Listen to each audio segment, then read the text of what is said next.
5. It's not even 6 o'clock yet, like, you still have a little bit to spare. Yeah, especially when Kenny's on the line.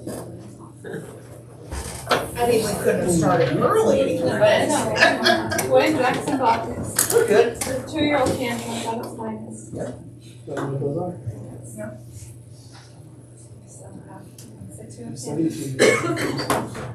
Well, I have a 20-year-old. Still throws tantrums? Ready? Never stops. Sarah Boggess. Here. Gary Gordon. Here. Kenny Marlowe. Here. Gary Markor. Here. Dave Moore. Here. Approval of agenda. Second. Motion second, all in favor? Aye. Community forum. Cody, you want to say anything? Okay. Approval of minutes. Second. Motion second, all in favor? Aye. Approval of bills for payment. Questions on those?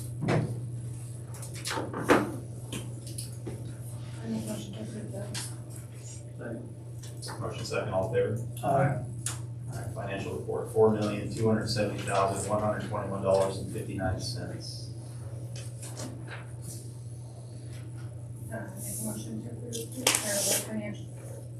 Second.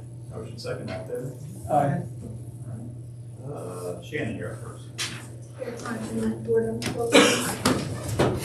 ISAT scores are in. This, like I've said numerous times, has consumed my life for the last several months. So it was kind of nice to put those to bed and look at our results as they came in. Overall, we're very pleased with the results. We do have some areas that we know we need to focus on. I put the graphs in front of you. The first page is the elementary, breaks it down by grade level. The green means proficient, blue means advanced, and red means not yet proficient. So you can see the total of kids that were tested for each grade level, in each subject area, and then the elementary overall as a whole. So you can kind of glance at that. After you look at this and kind of digest it, if you have any questions, you can email me, call me, whatever. I'll be happy to talk through them with you. Middle school on the next page. Again, 6th, 7th, and 8th grade broken down by ELA and math. Something to note on the ELA scores. Starting in 6th grade, the test can have text-to-speech set to it. And we did a screener in the fall called the UTAR that kind of tells us how kids best learn. And if kids learn best by having the text read to them, we set that accommodation on their ISAS test, and that's completely fine.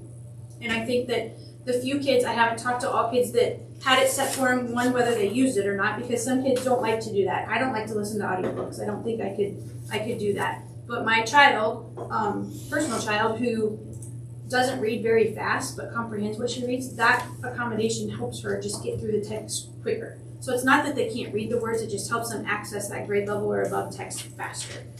So we did have that set for some of our kids, and I do think it was very beneficial to them. They could use it not only on the reading test, but they can use it on all tests. In 3rd through 5th grade, they can use it on every test but the reading test. So once they get to 6th grade, we can switch that. So I hope to have some time to dig in a little deeper with the kids who did have it set, whether they used it, if they liked it. I talked to a few. Some said, yeah, they really liked it. Some said, I didn't really use it. And that's okay. So that's just something to kind of consider. And then the high school is the last page. But again, lots of green, I think, on the paper. I really, if you look at 11th grade ELA, that's a big chunk of blue. I don't think I've ever seen that many kids advanced in ELA. So that's, I think, something to definitely celebrate. That's a pretty, their math numbers were pretty darn close too. So I think that's a pretty big celebration, especially with that class. The kids have seen their scores at the secondary. Some of the elementary has. I know that Mrs. Shipman shared it with her 5th grade students for sure. I will get, once we get our FAST screening done and we get that report ready to go, I will send ISAF scores home to parents. So they'll have this to look at as well.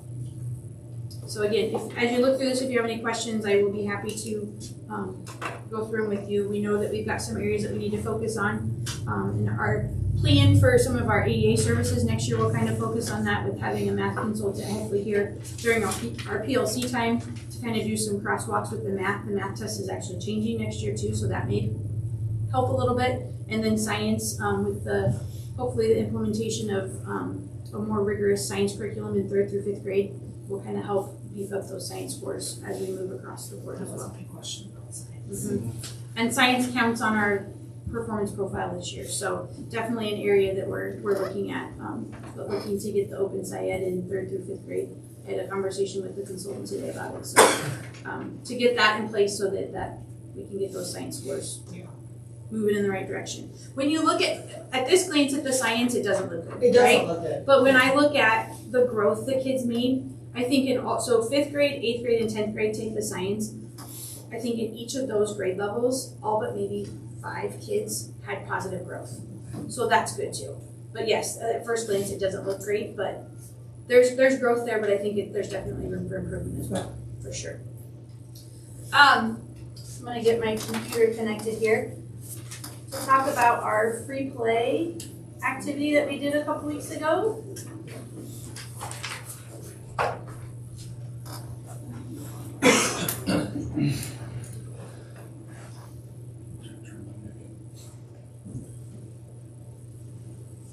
Don't want to connect to the family room, baby. Okay. So we had a free play that was kind of took the place of our district-wide PBIS activity for the spring. A group of staff members, read the book The Anxious Generation by Jonathan Haidt, and it's kind of about how it talked about the great rewiring of childhood is causing an epidemic of mental illness. Has anybody read that book?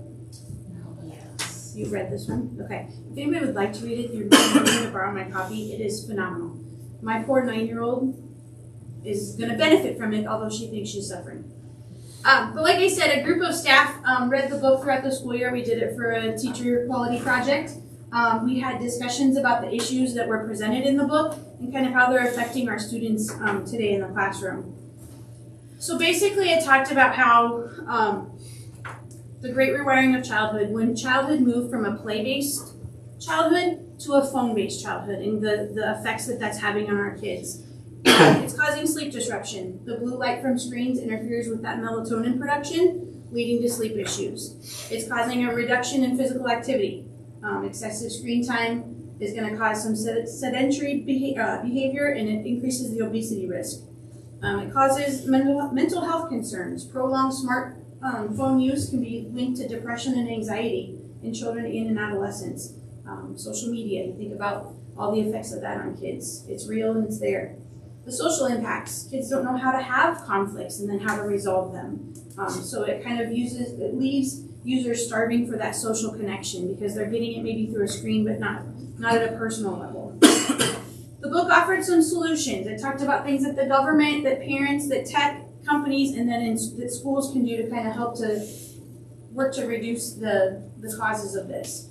So at the government level, it talked about they could raise the age of internet adulthood from 13 to 16. You know, when kids sign up for social media and such, if they're 13 or older, they're free to go. You know, so kind of having some more age restrictions on some apps and things like that. They could encourage more free play and recess in schools. Parents, it talked about giving more opportunities for no phone experiences. For example, taking kids, your family camping, or just doing things as a family that don't require phone usage. They can delay when kids get their first smartphone or smart device. That's where Kinsley's going to struggle because even though her sister's got it at a certain age, she's probably not going to get it at the same age. Talked about having basic phones only, you know, just ones that they can maybe call, maybe text on, but not ones that'll connect to the internet or connect them to apps and social media and things like that. Being on the lookout for addictive or problematic use. And then banding together. It's really hard when one parent says, well, I'm not going to give my kid a phone, but then they come home and say, well, that's not fair. My friend has a phone, or my friend gets to do this. You know, so kind of banding together as parents to kind of have the same expectations. For tech companies, it talked about having a better way to verify age. I'm not a techie, I don't know anything about that, but there's got to be ways that they can develop some way that you can verify how old a person is when they sign up for stuff. So they're not lying about what year they were born just so they can be on social media. For schools, they talked about phone bans, and I know that we've started the process, got the process in place, but I think we could do even better because not only not having phones while kids are receiving instruction, but it's got to be from the start of the day to the end of the day. Have that phone-free environment so there's no distractions at any time. They mentioned a playful school, having play clubs after school where they're phone free and there's little to no adult supervision. The supervision is there, but they're not hovering, they're not intervening constantly. It referenced the Let Grow project. And basically what this was is that teachers give kids a homework assignment to have them do something they've never done before. One of the things that they talked about was like going to Chick-fil-A, pulling into the parking lot, the parent stays in the car, the kid goes inside to the restaurant, I think the kid was like 7 years old if I remember correctly, and they order themselves. Doing some of those experiences that they wouldn't normally do to kind of gain some of that independence and that confidence. Better engage students in vocational and technical opportunities, having more of those CTE courses, the academies and things like that, the hands-on, so that they're not constantly on their phones if they're, bored with their math lesson or reading lesson or whatever. Some other recommendations they gave for healthy smartphone use was to limit the amount of time on social media, participate in offline activities, have more face-to-face interactions, and then participate in community events to help strengthen social bonds. So what is free play? Free play is basically, it's low to no adult supervision, and it's open-ended. The kids kind of have to come up with the activities, what they're going to do, and how they're going to kind of solve conflicts as they arise. What it does for kids, it teaches them social cues. If a kid is angry and aggressive, they're not going to have a peer group to play with. But if a teacher or an adult is constantly there controlling that, the kid doesn't know how to work through that. It's going to increase their physical skills. Kids have to take risks and be physical and be active. It's going to teach them independence, it's going to build their self-confidence, and it's going to create attunement with the community. So, our group, after all these book studies that I've done with the staff members, we have some sort of a final project. I said, what are we going to do? How are we going to take what we've read in this book and kind of apply it into our daily lives? So I proposed to this group that we replace our spring district-wide PBIS activity with a free play activity. And I honestly thought they were maybe going to kill me the first time because I was crazy. But they ran with it. This group was awesome with this. So this group of teachers, and I have a list at the end of the presentation of who was all in the book study, created the district-wide PBIS activity. All students went to the elementary campus. Most of the activities were outdoors. We had a few things that were inside. There were centers like art, Lego building, board games. We had yard games, just playground playing where they could be on the playground equipment, shooting baskets. They could walk around the track. Just all sorts of different activities that the kids could choose from. We created a survey on a sheet of paper where kids got to rank their top 5 choices, and then the group worked to kind of get them at least their top 2 choices, if not top 3 choices, because we had 2 different rotations. They were in an activity for 30 minutes, had a little 10-minute passing time, and then another 30-minute activity. So they kind of moved through a couple different stations. The adults were there to supervise, but they were also there to kind of play with them. They were just making sure no one got hurt, but they were there to participate as well. So here's some pictures from some of the activities. You can see some of the yard games, some of the art creations that they made. Some more, we had sidewalk chalk out, we had bubbles, hula hoops, jump ropes, some of the kids on the track. We got the big parachutes out and played with those as well. Did some other like Duck Duck Goose, Mother May I, just some games like that. So this last slide, and I will share this presentation with you all, this last slide has some resources that we talked about and discussed as a group that you can look at. The website for the book, The Anxious Generation, is there as well. And then the group members that were in this were Katie Anderson, Laura Daisy, Sarah Jurgel, Melissa Main, Kristen Marshall, Marissa Osorio, myself, John Shipman, Karen Spielbauer, and Jamie Truitt. And it was a great time. We sent out a survey then to the 5th through 12th graders. I forgot to mention though, they couldn't take their phones. The big kids had to leave. Big kids had to leave their phones at the high school, and if the elementary kids have them, they left them in the building. Nobody had their phones. And honestly, you guys that were there, I did not see anyone with a phone that shouldn't have had one. I think at first they kind of grumbled at that, but they were fine. We sent out a survey then to kind of get some feedback, and most all of it is positive. They wanted to maybe have, not necessarily assigned groups, still have the activities, but then they could just go. And I think some of us kind of led to that. Some are like, well, I thought this was this activity and that was that. Just go play. You know, the whole goal of it was that they were playing, they were not on their phones, not that we were keeping them or giving them a variety of activities to do. So I think all in all, it was a success and hopefully something that we continue to do in the future as well. Back to my notes for a minute. Any questions about the free play day? I like this a lot.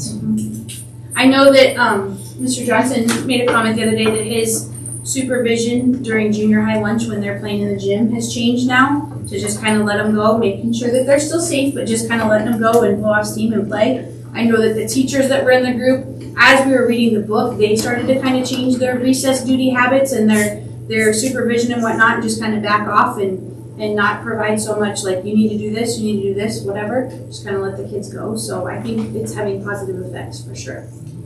For sure. The last couple of things that I have, our spring fast screeners are wrapping up. I think the elementary is done and taking a look at data. The interventionists are taking a look at the data to kind of wrap up some of the end of the year stuff. I'm still struggling to finish some of the secondary kids. I think they're pretty tapped out after ISAF testing. The last thing they want to do, I did get a good chunk of the junior high kids done today. High school, I've got just a few stragglers left, so I'm working to get that finished up, and then I will have data on that to share with you at the June meeting for sure. The last thing I have is the health leadership team update. We met last week for our last one of the regular school year. We're gonna meet one time in June throughout the summer. We will continue with this grant for the next school year. So the health leadership team will continue. We looked at our spring Sabres data, and we were able to kind of analyze that and make sure that the kids that were still being flagged or have a plan for summer are going to receive some services, whether it's through Hazel Health, the telehealth, or Ashley Barton-Hagen, or whatever it may be. Some of our goals for next year is to make sure we're doing more regular staff check-ins monthly to see how the staff is doing and making sure that their needs are being met as well. Our Tier 2 is kind of going to be rebranded to the Student Success. Is that what we decided on? Like the Student Success Team. So if a kid is having some issues that can't be handled at the general classroom level, they'll be referred to the Student Success Team, and we're keeping that consistent across both buildings to kind of have a positive spin on that we're supporting. What else? I think that was about it. So yeah, it's a good group. We have good conversations. Nikki from UNI still comes down and meets with us and kind of helps guide us, but she just offers her suggestions when they're needed. So it's definitely a good thing for the district that we have that team in place to provide the interventions and supports that we can for our students. That's all I have. Lots of good things.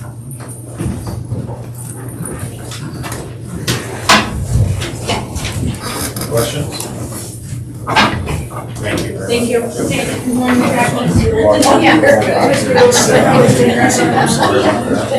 Brandon? Yep. Just a couple dates, or a few dates to think about. Junior high concert for music, May 19th. High school concert, going to be May 20th, which is a conflict because boys soccer sub-state is also going to be on the 20th, and that is at DeWitt. So that's going to split some of our music people. Girls soccer, May 19th at Mid-Prairie. Girls golf this Friday, going to be doing their first round of postseason. It's going to be here at Heritage Oaks, so we're hosting that. Boys golf is tomorrow at Twin Lakes in Winfield, but we will host the second round of that here at Heritage Oaks, so our kids, if they qualify, will not have to travel. So that's nice for them. Track is going to do their state qualifier on Thursday at Wapello. So all of our spring sports are winding down. Obviously, baseball and softball have already started practices, and some of our coaches are kind of going in 5 different directions right now. But that's where we're at. We're getting into the summer and leaving the spring. Any questions about those dates? Good. My hires are on the list, and we can talk about those when we get there. I just wanted you all to know that the Rocket Wall, touchscreen, Hall of Fame, and other information is now on the wall. It is on and active. You might go look for yourself and not find yourself yet because there's still like 25 years of pictures that need to be uploaded. I sent them in yesterday, the day before, 2 days ago. They usually take 1 to 2 weeks to get uploaded because they'll crop them and stuff. You will notice some things that when you look at it, you're gonna go, well, geez, Brown, you couldn't take a straight picture or whatever. So there'll be a couple of you look on there and they might be a little bit like this or they might look a little bit like this. And here's the reason. Not all pictures are created equally, and some of them have a lot of glare on them. So we had to get them in a position in which we could take a picture and it wouldn't have glares on people's faces or across their names. So we will, as time goes on, try to retake some of those in different lighting and see what happens. But right now they're there, they're on there. We're up to 1998, 99 on. So if you're in at 99 on, you're safe for now. Otherwise, you are available to our kids to blow up. And Kenna wanted me to let her know, or let her dad know that he had hair today. So, so she saw his picture. So no, it looks good. The wall looks great. Power's there. We do got a couple things to touch up. We do have some updates we need to fix. For example, girls wrestling. When we sent the board in and they put everything online, that was before the end of wrestling season. We have updated the board in the lunchroom, but the board online is not updated, so we have to get some time to do that. So there's some things that are going to be updated, but it's there, it's active, and at some point we'll push it out to the public that, hey, you can also look at it online, but we haven't done that yet because we don't want people saying, well, this isn't there and that's not there, because it's going to take a little bit of time to get all that stuff there. So that's where we are with that. So it does look good. So if you get a chance on graduation or whatever, walk up by the main office and see that wall and see that. Maybe even touch screen it a little bit and check some stuff out. I think that's all I got, honestly.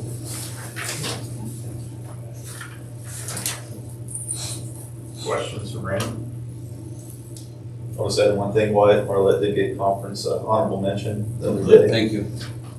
Did any of the Showed girls? pretty well. Yeah. I don't know the girls. Emma got first team. Yeah, Ellen got first team. Emma I got believe. second. Emma second. Annika just missed. Annika, Kendall, and They didn't directly send it to me, so I keep it. But I know the first two got, and I'll have something in next month or anyway. So they got all of them on the division. They finished second as a team. Yeah. Behind Highland, who has been there the last 2 to 3 I years. saw there was an article today online. Yes, it was, and I posted that on the Earl share today. Cody? All right, I've had a few individuals in the last few weeks from Hope Haven that were interested in doing some custodial work, helping me out here and there, and it was kind of nice to provide that opportunity for them, and they did a great job helping me out here and there. Been working on getting filters changed. Menace was here today to look over the new gym unit just to make sure everything's working good for graduation on Sunday. So far, so good. I think they're going to come back tomorrow just to make sure everything's buttoned up. The area at the elementary where the piping was replaced has been hydro seeded. It looks pretty much back to normal. The grass is starting to come through, so it's starting to look nice again. Then sometime at the beginning of June, so far it's June 3rd, we're going to have some work done on the main water line at the high school. All the shutoffs are in really bad shape, so we're going to get those replaced, and I'm going to coordinate with the city on that. We'll have to shut the whole building down and get those repairs done. And then the asbestos abatement that we voted on last month is going to take place probably at some point in June or July. They're going to have to submit it to the state first, and then we'll get it scheduled. Are we gonna have to shut down the building while that's taking place, or? They said we don't, Okay. because it's down in the tunnel, so there'll be negative Okay. pressure and everything, so we should be good there.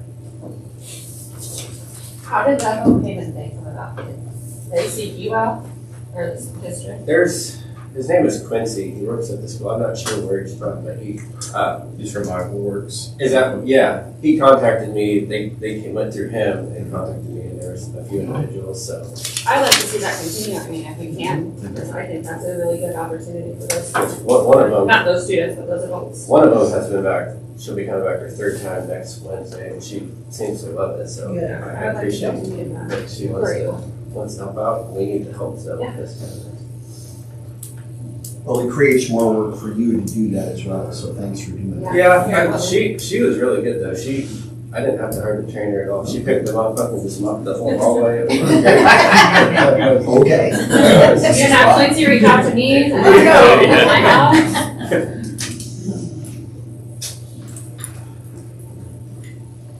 Any questions? Thank you. All right, Mike. All right, my report's in front of you, but the first thing I want to do is draw attention to the fact that May is School Board Appreciation Month in the state of Iowa, and so from Iowa Association of School Boards, you all have a certificate. It doesn't come nearly close enough to express the appreciation that we have for all of the unpaid work that you do and the time that you put in, but please know that everything that you do is appreciated, not only in the month of May, but throughout the year. In my report, SSA, that has been passed. As of Friday last week, the governor has still not signed it.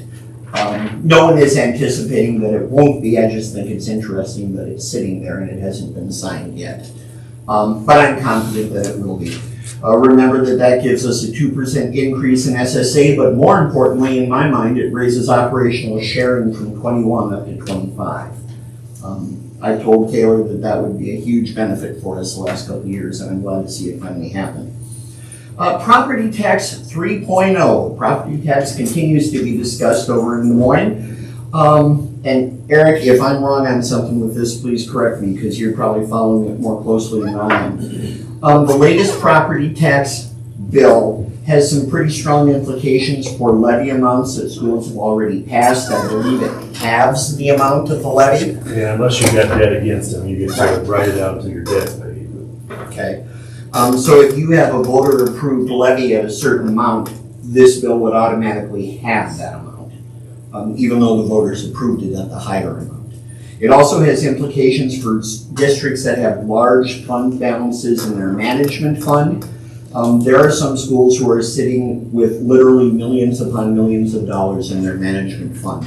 And they've done that to try to even out the property tax rate or for whatever reason. Well, this bill would put a limit on the amount of money you can levy for your management fund depending on what your balance is. So we'll see what comes of that. And there are other implications for cities and counties, but those are the big ones for schools.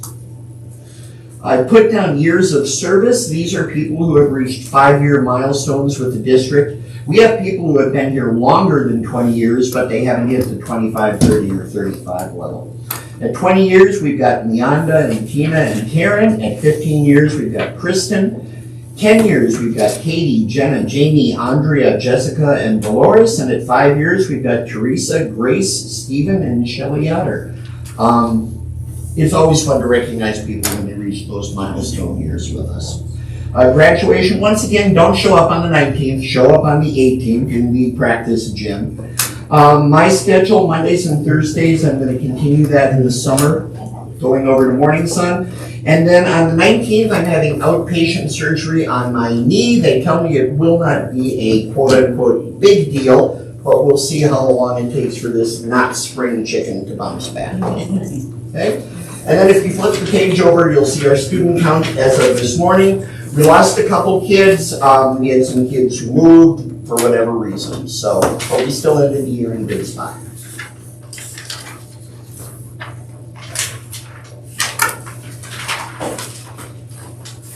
Questions? Yeah, Rick. I emailed you my notes, but just to quickly go through those, we had a pre-K roundup a couple weeks ago. 24 kids and families that came. We usually have 4, 5, 6, 7 more that show up around registration, totally normal. But right now we're sitting a little over 30 kids expected to come to pre-K, and that's always a good starting point. We can only have 40, so it won't take long to start filling that up once we have move-ins and different things like that. So we're still working through the end of the year. That's the goal. That's the things that I've communicated with staff is we're not slowing down until the last day with instruction. ISAP's numbers are in, as Shannon mentioned, and we're gonna have to dig into those further, but definitely some bright spots, but also, as always, things to work on. And I'll also have some more detailed information with the FAST numbers with our reading fluency and scores in June. Maintenance right now, the playground mulch areas are kind of a high priority going into next fall. I've got some quotes together. It's not on the board for May, but in June, I'd like to make some decisions on how we go about making some improvements with that area. If anybody wants to go see exactly what we're looking at so you have a better idea, you're welcome to come over anytime and put eyes on exactly what we're looking at.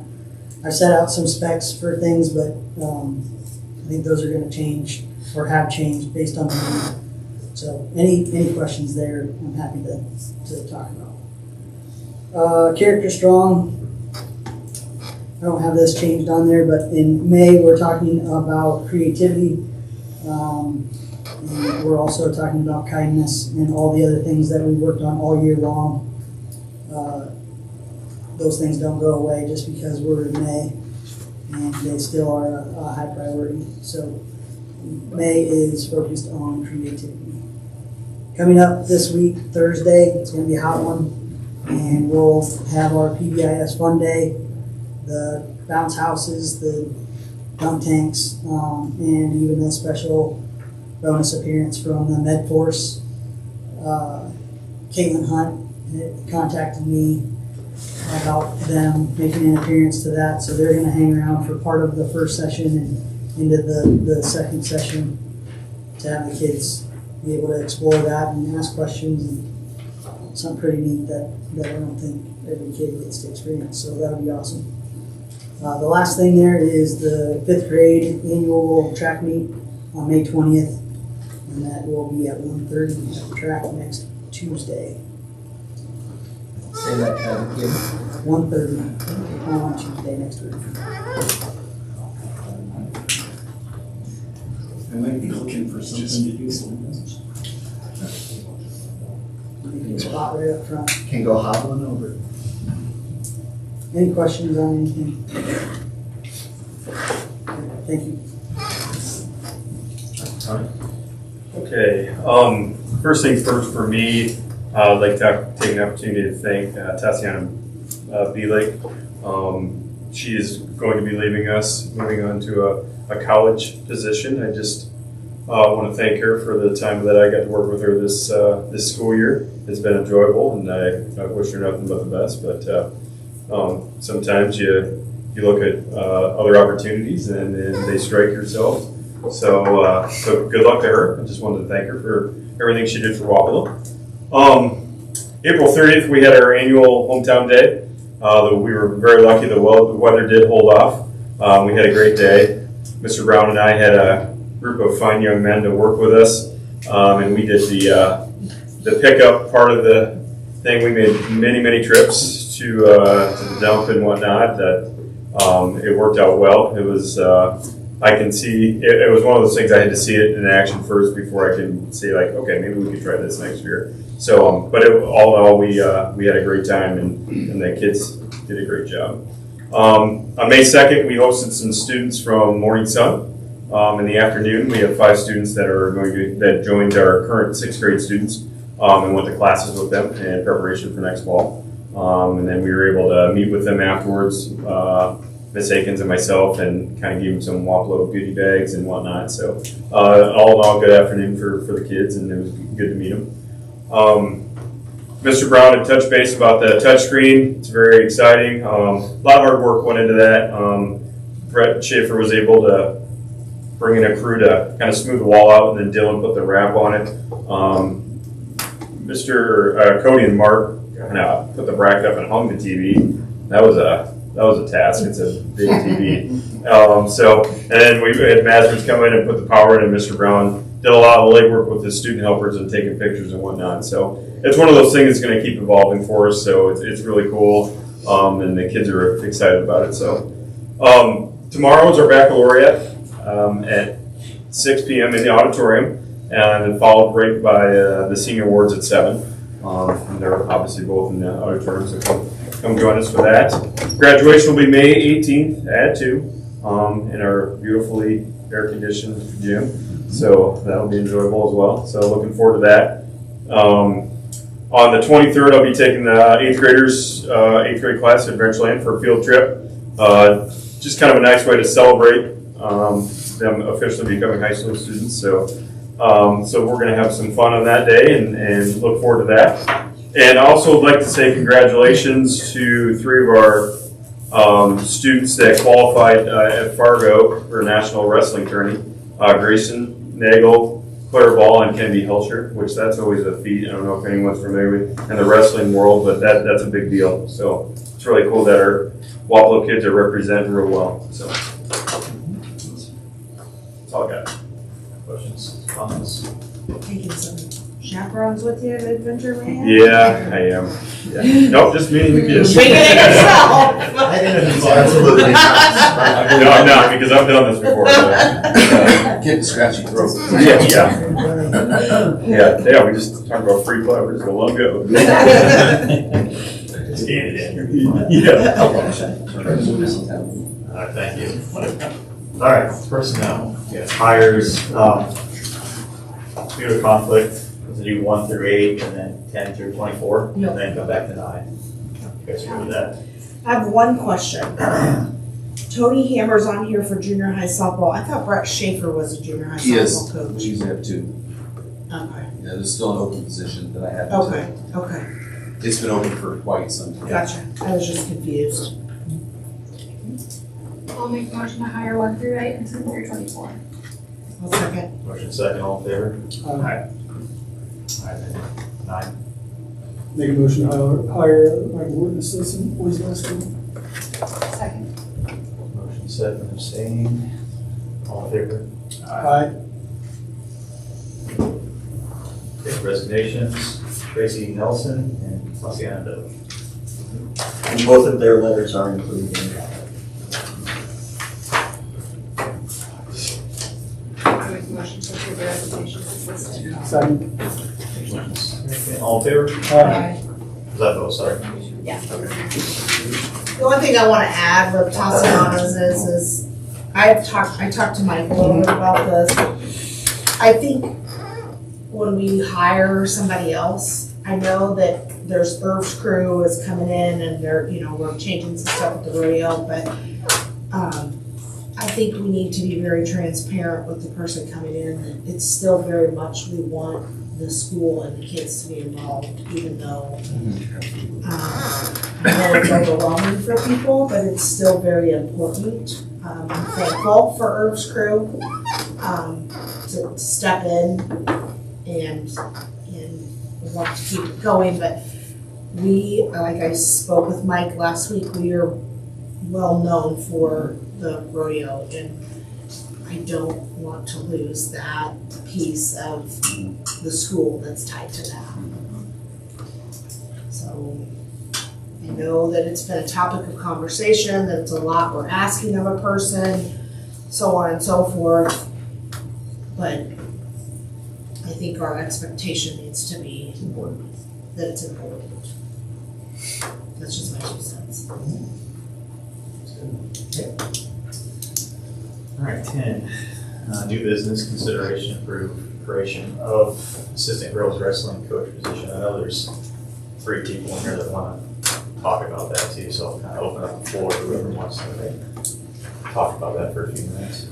I guess I can go first. I'm the girls head wrestling coach. I just kind of want to talk about the consideration for the girls assistant wrestling coach position.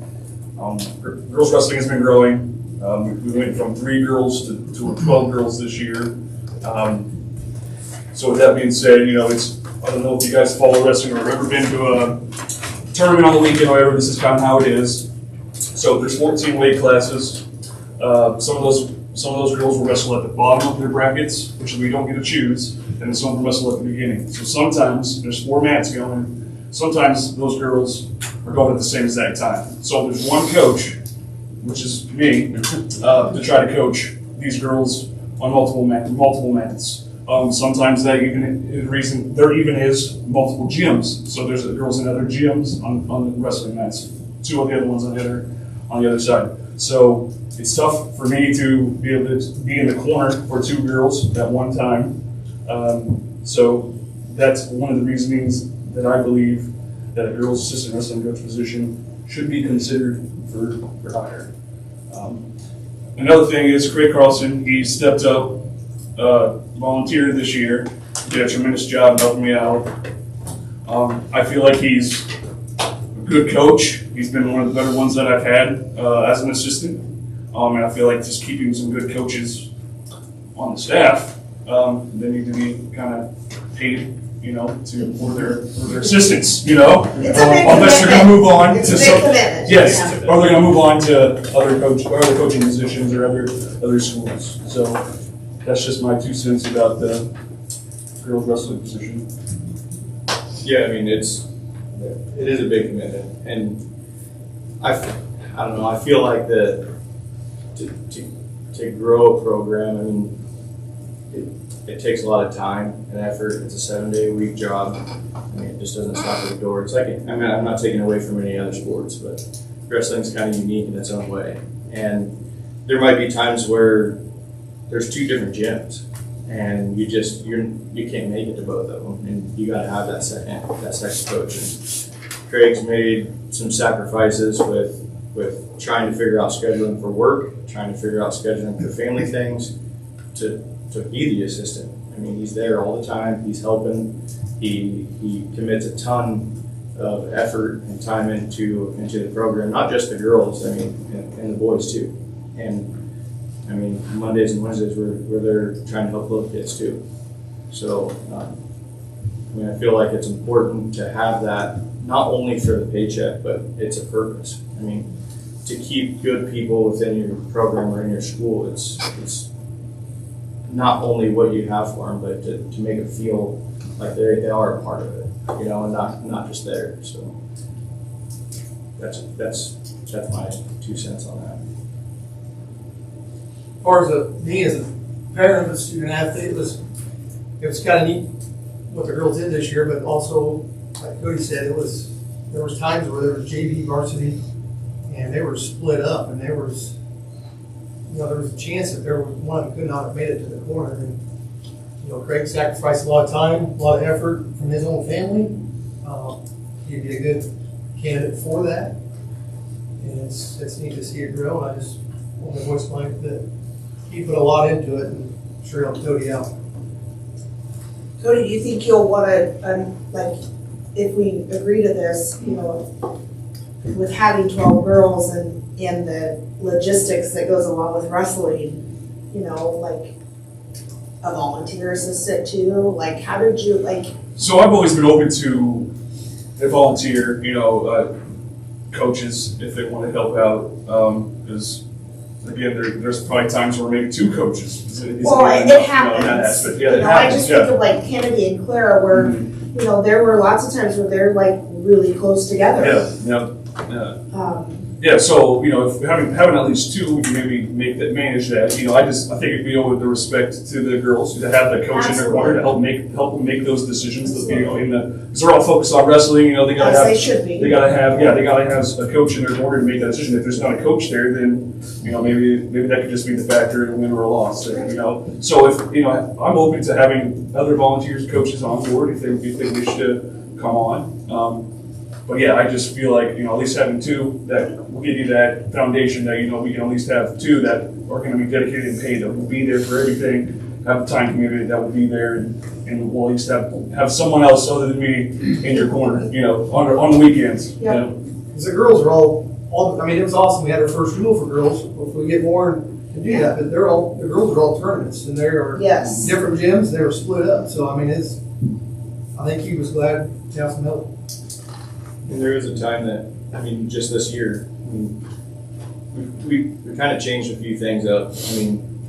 I just feel like if, the girls are having a lot of success, the boys, I feel like started having a lot of success, and you got to have the same goal in the room. So, we would run practices together. And I mean, there was a time we sent an assistant coach to go help them out at North Scott. I mean, just we're there for each other, and we'll do what we can to help them. So I mean, there's going to be times where if we're helping out and we got a coach that's freed up, hey, you mind going with them to this tournament on Friday night? Nope. Okay. So I mean, we always have that, but the biggest thing about it is what I feel is when you have people that put in all the time and effort, because people might come in and want to do it, but then figure out that it's a lot of time and effort, and then they start fading away. But the people that are putting in the time and all the effort are the ones that we want to keep, and that's any program, not just wrestling. Absolutely. So it's hard to keep those people without that purpose. So I'm all for it. I think we made a commitment long ago about girls wrestling. We made a commitment to the wrestling room, the program in general, so I think we need to keep it up. I got to see firsthand. This is kind of my first year acting like I know what's going on in wrestling. But I really enjoyed it. And you guys ran around all the time. Even just chasing my daughter around is hectic, figuring out where she's going to wrestle at. And you guys were all there, but boys and girls helping each other. Craig was phenomenal. The girls love Craig. I know we're not talking about Craig, but we kind of are talking about Yeah, kind of good. So, wrestling room, fancy, one of the best in the state. Let's continue it. Let's go all in on this. The money is there to check on it. If the numbers get real low, then that position might be eliminated. But we're okay right now, and I'm all for it. I would make a motion to approve the creation of assistant girls wrestling coach position. I'll second it. Motion second, all in favor. And just to, Dylan, that's the one thing I liked. I don't know a lot about girls wrestling, obviously you know about wrestling, but I like that the girls and boys work together. I don't know how it happens at other schools, but I just feel like from what I witnessed at the couple that I was at in the state tournament, it was very impressive how the girls and boys, all the boys coaches were there, everybody was coaching that, I think that's a very good thing to continue to strive to keep. I can tell you from my conversations with other districts that it does not work the same way other places. I It is didn't not- think so. It is well supported here. Amongst the coaches, the community, I think the district has made an effort to show that it doesn't happen like that everywhere. I So didn't think kudos so, to you but guys for I don't making know, but that was just my impression as an outsider, just watching you all interact with each other. So kudos to you guys, please keep it up. And we just all have the same goals. Boys or girls, we're supportive of wrestling in general. Wapello wrestling in general, doesn't matter who they are, so that's what we're here for. See the program soar. Very good.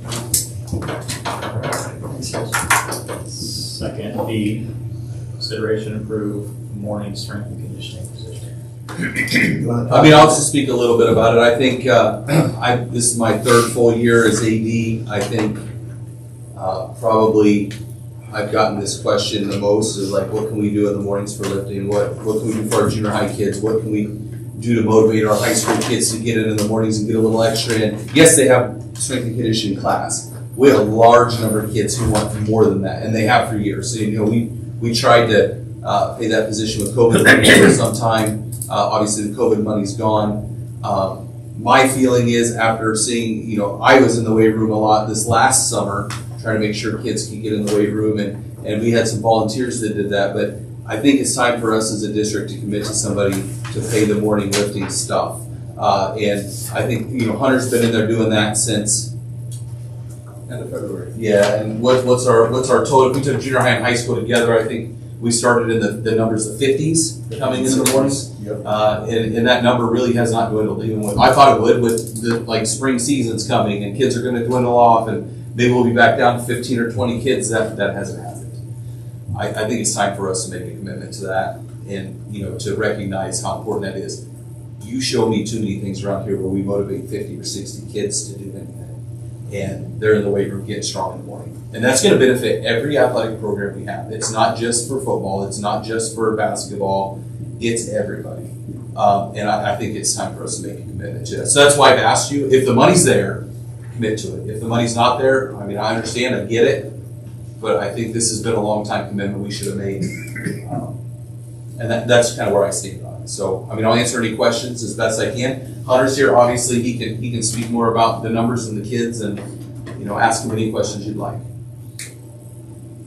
I mean, I'll say something too. I mean, I haven't really got a chance to know Hunter that well, but I mean, I went to Wapello growing up. I've never seen it. I've never seen that many kids, the consistency that they come in the morning, that many kids to be that driven, and every head coach should be in here in the school. Because it's not just benefiting one person, it's benefiting everybody. And I mean, as soon as I came back in the wrestling program last year, I knew one thing that we were missing was the weight room. I mean, you wrestle all these, I mean, I'm talking, I mean, you can name them, Elon and Tipton. I mean, places like that, you wrestle those kids, they are just stronger, bigger.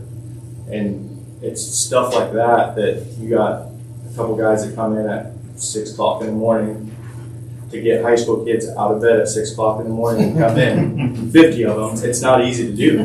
They clearly like this, clearly, right? But to consistently have the 35 to 50 numbers is it's crazy. And you got to witness it all. It's not just kids coming in to the weight room. No, they're working they're their tails working off. Yeah. So they get after it. I mean, I got young kids in the program right now that I didn't think would be committed yet to wrestling, that wrestled most of the summer to the weight room, and I talked to some of the kids the other day, and he's been there almost every single day. There are tired kids walking the hall before first period. That's good. On their way to class. It's a win-win, right? Hunter sees both sides of that. Yeah, I think it's Already great. something I think it's great. And to add on to that, I mean, junior high kids, they're coming up to me and during school saying they're having fun doing it. I mean, they're motivated that young already. I feel like just going to help strengthen all the athletics at Wapello, getting them into a good strength and conditioning program. One aspect too to look at is the mental health. I mean, you're Yeah. getting up, you're working out, physical, that's putting a lot of good energy in for the rest of the day. You're So, not on your phone. yeah. You're not on your phone. And it's just as good, just like you said, the mental health, but like, it's just, you're socially interacting with other people. It's the culture thing, if I may. Yes, It's- yes, that's exactly This right. isn't a football lift, it's not a volleyball lift, Correct. this is morning lifting. I call ourselves the morning crew. Yeah. We get up, and I always say, congratulations, you've accomplished more than half the population. You beat out every Accomplished single. more than me. You've accomplished more than all of your opponents and counterparts in the surrounding schools, and it's about building a winning culture at the school of wanting and achieving more and not settling for average. It is what I try and push, and building that connection between, I said, you may not like everybody, you're going to respect them, everybody's going to work hard, and I think the evidence and the numbers have done really well, and the kids really like it. They've enjoyed Blake that's come in as well. He's been a huge help to me in the morning. He loves it just as much as I do, and we have a great time. I mean, it's a lot of fun. I think the number one question I get often is, what can we do to get better? Right? All the time, what can we do to get better? The lifting part of it, but the culture part of it. I mean, I love culture. I love having an identity as a school district. That's step one right here, to me.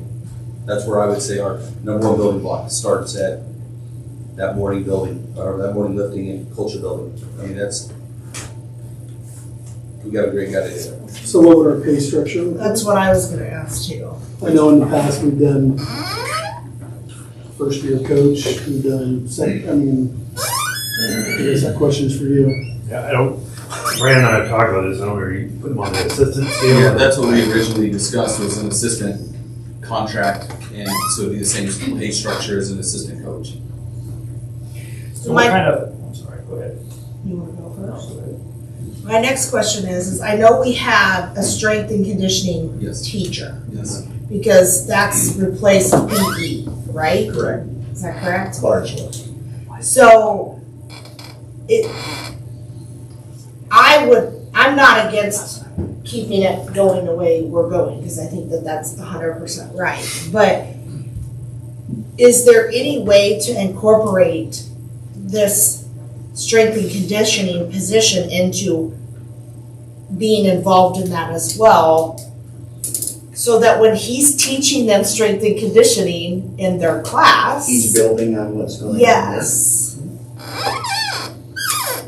You're saying the teacher. That will require that teacher to commit a little bit more. Well, we have a baseline program that should be utilized by all programs. If not, we're wasting money every year on that program. That doesn't mean Hunter can't go and add things to it. And No, I understand, I'm just saying. But yes, like- we have a baseline program this is a schedule of what things should be taking place. I mean, on we a have specific day. kids that are super passionate about getting up early Yes, and coming and working with Hunter and length.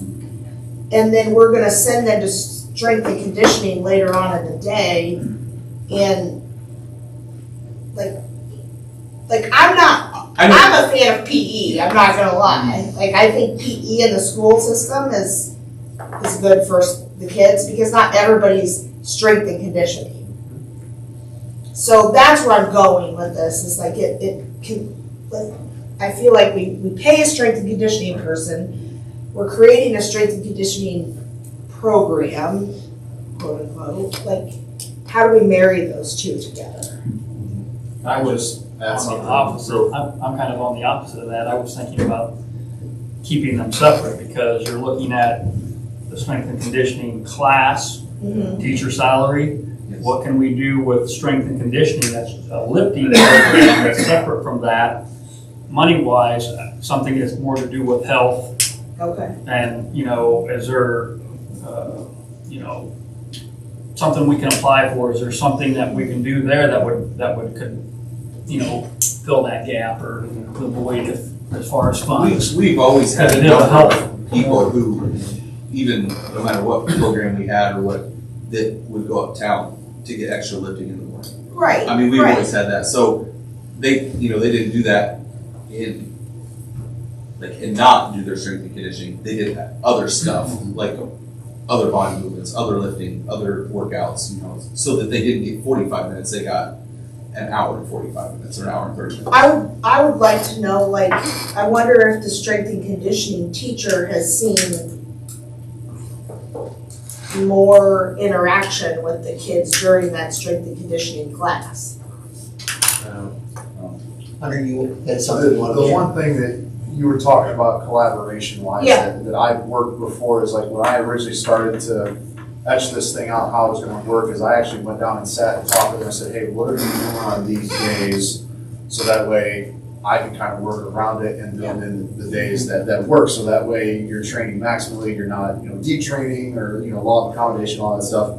And it's worked out fairly well. And also I kind of add the college twist to it of you're getting into more advanced movements and all that stuff. And although we are in the weight room, we do a lot of competitions and, how are we moving and agility stuff and things like that, plyometrics.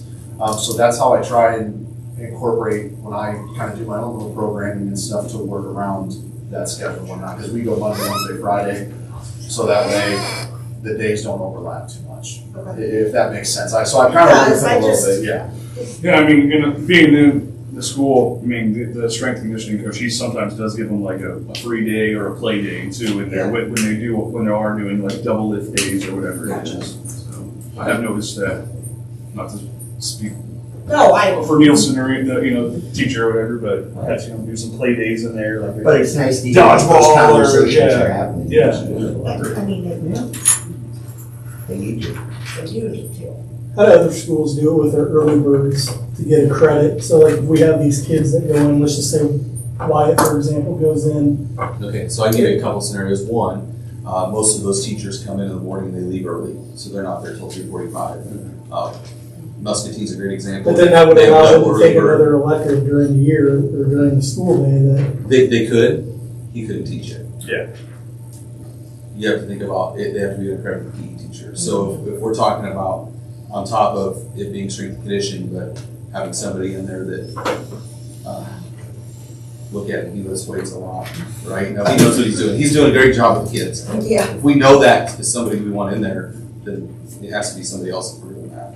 So there's a lot of things to think about with that. I do agree with you, like that can give you an opportunity to take other classes, maybe 7:30 period or during the day at some point, or whatnot, but in order to do that and keep the PE teacher there all day till 3:45, you're gonna have to pay them an extra period or 2 periods to keep it up 3:45. Otherwise, they're leaving at 1:30, which is what Muscatine does. They do double early bird, so they do like a 5:30 to 6:30 and 6:30 to 7:30, and that's why some of their strength and conditioning people leave at 1:30 during the day. So those are things you have to think about. I don't know. I don't have to build a schedule. But I do understand what you're saying, and there could be a benefit to that eventually, yes. I mean, if Kelsey tells us that kids are having trouble getting some electives in, that's definitely something we can take a look at. I don't know if we have kids who are having a problem. And If you do like music classes, like if you're doing band or choir. Yeah, that's always been a clogger. Like my kid's having a hard time getting strength and conditioning along with the band Yeah. and choir just because of the scheduling and some of those other like required classes, so she had to drop strength this semester to take choir, I think. So some of those kids do have a hard time filling out schedules. Music does make it difficult. Well, it's something for us to keep in mind. See what it becomes.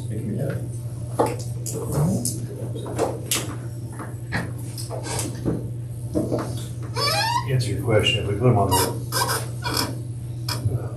assistant coach's track, it'd be like $2,400 next year based on the new base that we're gonna approve later. And it'll increase 0.5% until it reaches 11%. Do we have the funding for that? Yeah. Because we're getting ready to, take a big jump with some of our folks in. Yep. So I'm just thinking like further down the line. Mike and I had this discussion this morning, and, we have increasing enrollment right now. Right. We all know that doesn't always last forever, so No. I told Mike that obviously with any position you add, those are gonna be looked at first as we go, if we have start making budget cuts. Right. I mean, to be fair, I have a list, we've had conversations since last year when I had to make some decisions, obviously. I've got things in my mind. If something happens, where do we have to go first? I'm more prepared for it now than I was, say, last year, because it kind of came, I wasn't expecting it, right? Like, oh, hey, we gotta do something here, get rid of some things.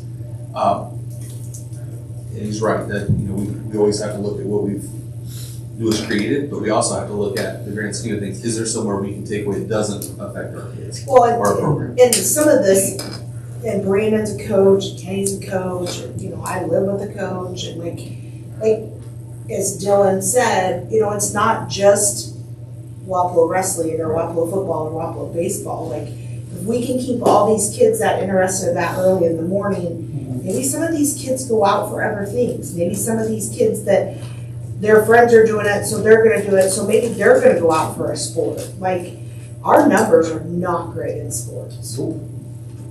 At all. You get physical, you get 50 kids in there, and kids are gonna follow kids. That's just the way it is. You're gonna start with 12, then they're gonna start talking about it and having fun, then they're gonna go to 20, then 30. It's how you build. Yeah, our numbers are not good in sports, like it's. Trust We me, gotta I do wish we had 40 kids. Right? But, hopefully we'll get there. 30, 40 kids in class. makes it tough. Yeah.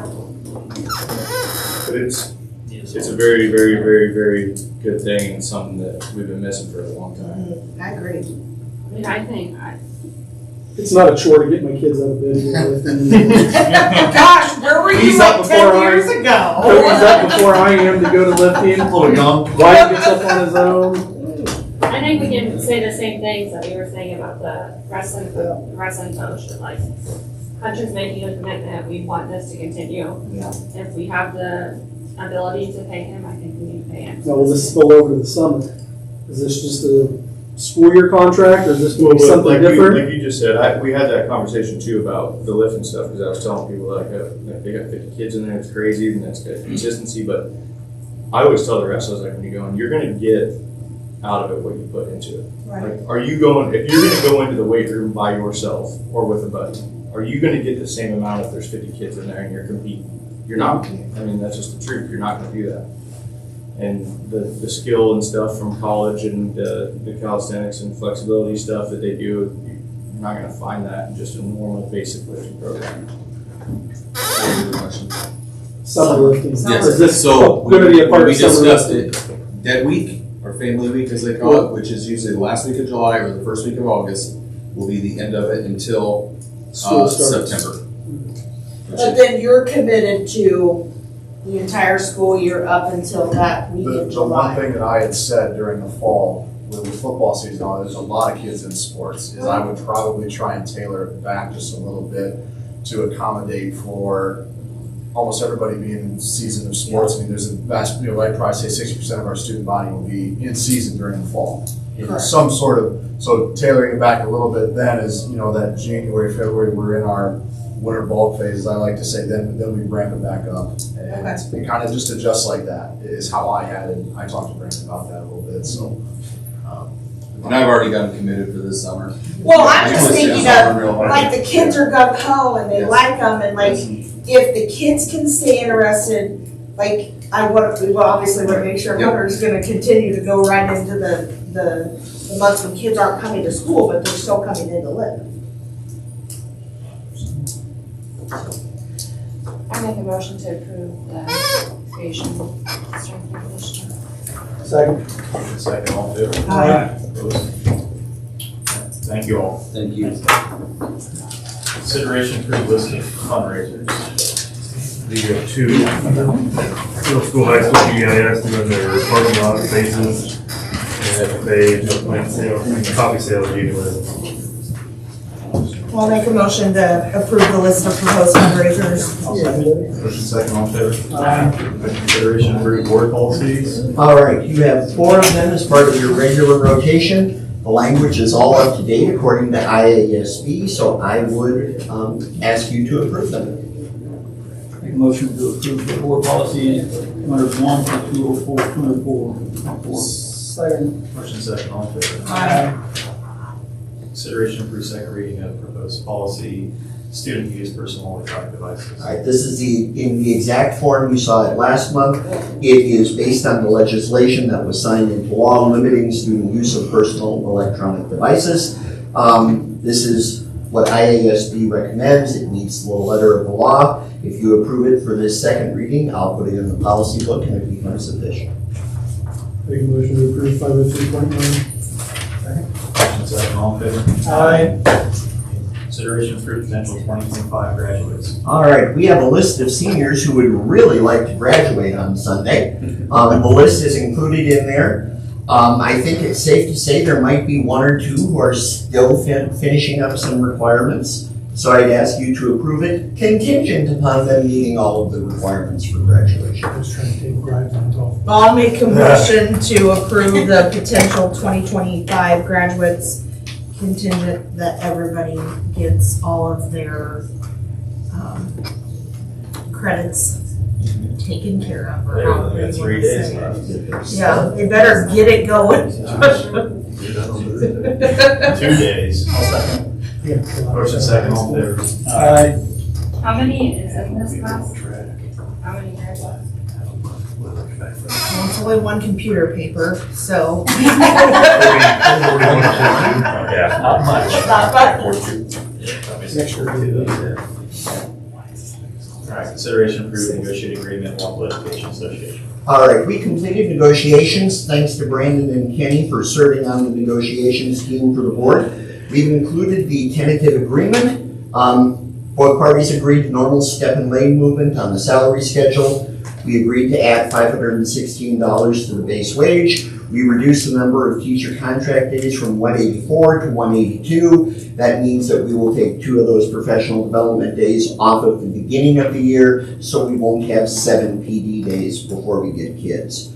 We agreed to increase to $25 the cost that we pay people for subbing during their preparation period. We removed some language that said only years of experience in Wapello would be accepted for our coaching positions. In today's era of shortages and where you're fighting for the best people, let's not limit ourselves. So, and then the 57% group allocation, this is what we use to pay for our duties at our various events. Eric and I have found that we need to adjust this because our non-school employees were getting less than minimum wage as an hourly rate to do that, and that's not allowable. And so we need to give ourselves the flexibility so that every year, based on the number of duties, we can make sure that we are at least meeting minimum wage for people. Okay? And then that the contract is effective from July of 2025 to June of 2026. Eric, is there anything more we need to add? Nope. He has the costing sheet included in there if you're interested in that.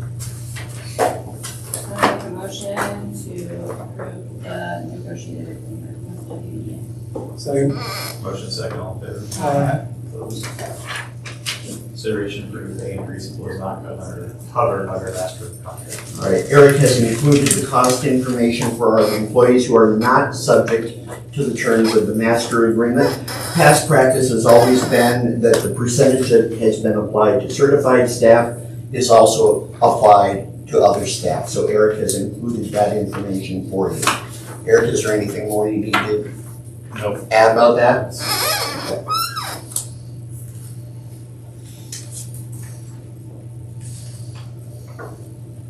I'll make a motion to approve the pay increase for employees not covered. Motion second, all in favor? Aye. Opposed? Consideration approved bid for fire suppression system. Hey, Cody, can you talk about this? Yeah. So I think it's right at the end of last year, the fire marshal came, and that's one of the big issues she nailed us on. So I immediately began calling around just to see if we could get some quotes for that. And I think what it comes down to is that they don't supply you with the fire alarm system. They just aren't interested because I called and called, emailed, never heard anything back except the Midwest. So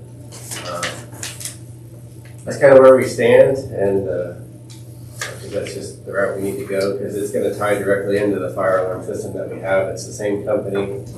Obviously, I know it's pricey, but it's not optional. Right, yeah, we don't really have a choice. Well, and we have one quote, so. Yeah.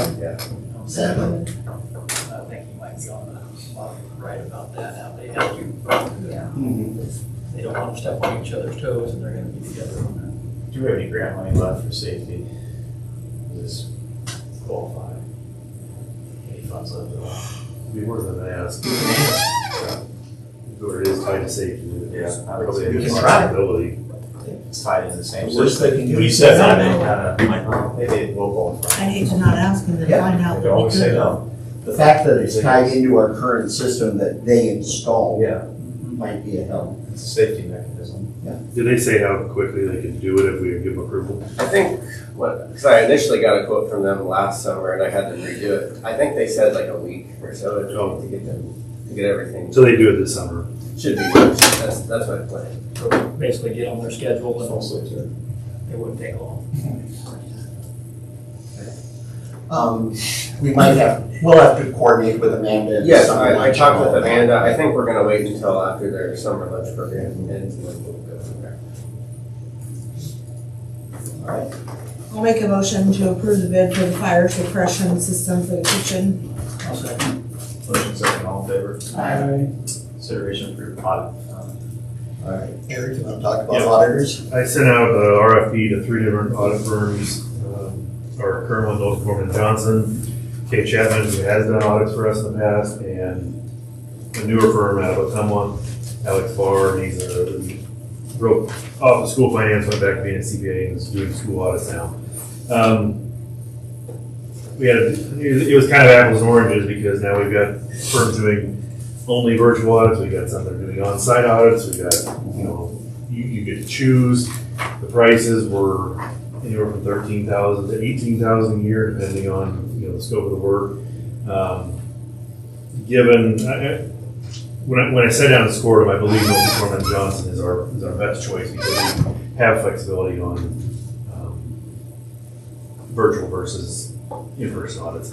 I prefer the virtual, but there may be a day where we need an in-person audit again. So just not to limit ourselves, I think North Foreman Johnson is our best. And they're who we've used.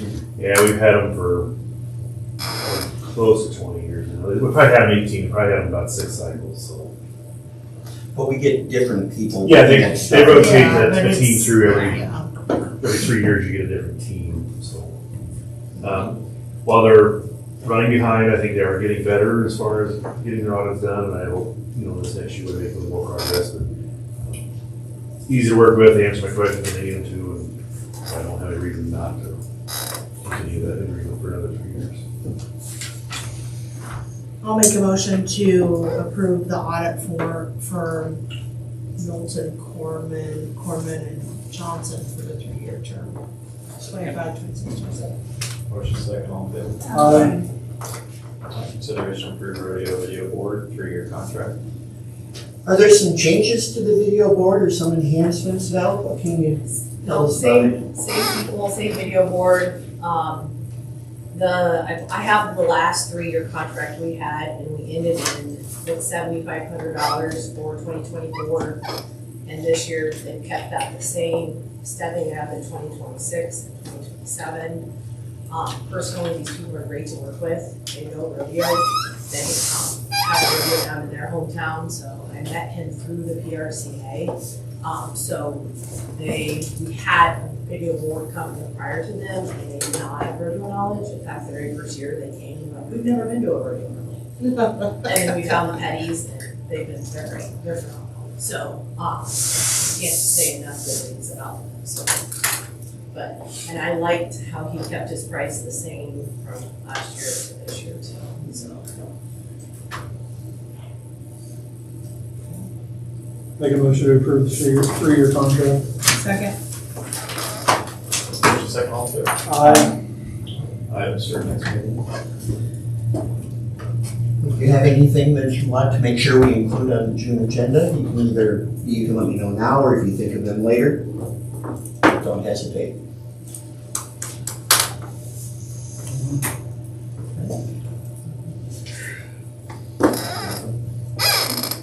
All right.